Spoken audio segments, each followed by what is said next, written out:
Радостная новость. Теперь можно в Саудовской Аравии провести 90 дней без визы. Гражданам России теперь не нужно получать визы для поездок в Саудовскую Аравию. На срок до 90 дней в течение года соглашение о безвизовом режиме между двумя странами было подписано в декабре 2025 года и вступило в силу 11 мая. Безвизовый режим не распространяется на поездки, связанные с работой, образованием и так далее. Очень многие площадки этому уделяют внимание, давайте я тоже уделю, поэтому я посмотрел, что это вообще дает, насколько это выгодно, полезно, и сравнил с другими странами, куда можно поехать, пересидеть, вот там, не знаю, 3 месяца по тем или иным причинам. Тем не менее, итак, это отличная новость, которую можно обсудить, и давайте ее и рассмотрим. С 11 мая 2026 года россиянам больше не нужно заранее оформлять визы, можно просто прилететь. Если сравнивать с привычными направлениями Грузия, Армения, Вьетнам, то Саудовская, это дороже, но качественнее в плане инфраструктуры. Жилье. Аренда двушки в центре Эр-Рияда обойдется примерно в $1100-1200. Сразу с своей стороны скажу, что, как правило, если искусственный интеллект ищет информацию, он ищет такой, либо потолок, либо середину, то есть, скорее всего, можно дешевле. Не безумно, но, скорее всего, можно. На окраинах можно найти за $800. Это дороже Тбилиси или Ханоя, но сопоставимо с хорошими районами Еревана, например, в пиковые моменты. Продукты в магазинах стоят примерно как в Москве или чуть дороже. Обед в недорогом кафе около $8, это 600-700 рублей. Транспорт, бензин почти даром, около 45-50 рублей за литр. А вот общественный транспорт развит слабо, придется много тратить на такси. Легализация правила без виз – это только для посидеть, работать или учиться, по нему нельзя. Для этого нужны отдельные сложные визы. Важный нюанс – в стране сухой закон, кстати говоря, вот это стоит учесть, алкоголь под полным запретом.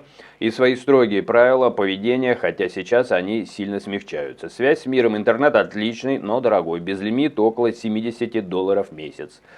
Сравним на пальцах, что называется, с Вьетнамом, да, Грузия, Армения, такие самые развитые, наиболее используемые направления.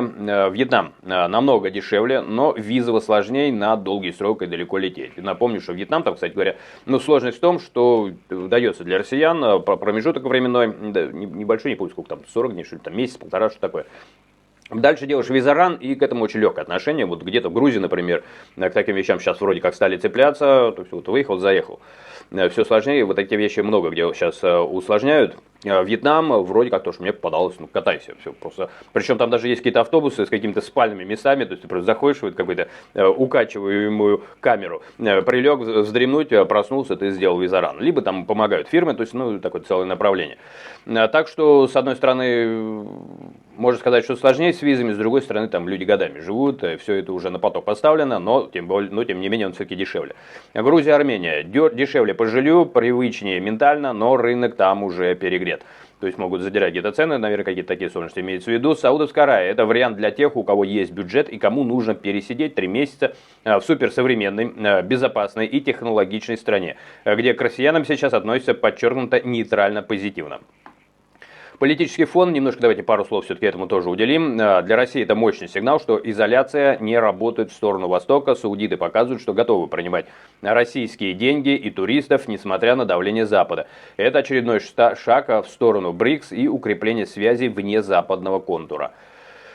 Такая ситуация, собственно говоря, то, что хотел добавить. По поводу ВНЖ, наверное, давайте еще пару слов. Легализоваться надолго просто так не получится. ВНЖ здесь либо для очень богатых, либо для суперпрофи. Вариант для всех, можно получить премиум резидентство, но это стоит $27 000 в год или 215 000 разово за пожизненный статус.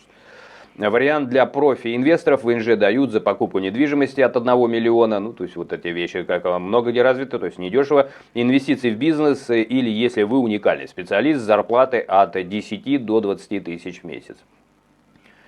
Такая ситуация, так что вот такие подробности, пишите, что со своей стороны думаете, немножко доразвил эту тему, и в копилочку знаний. Берегите себя, увидимся.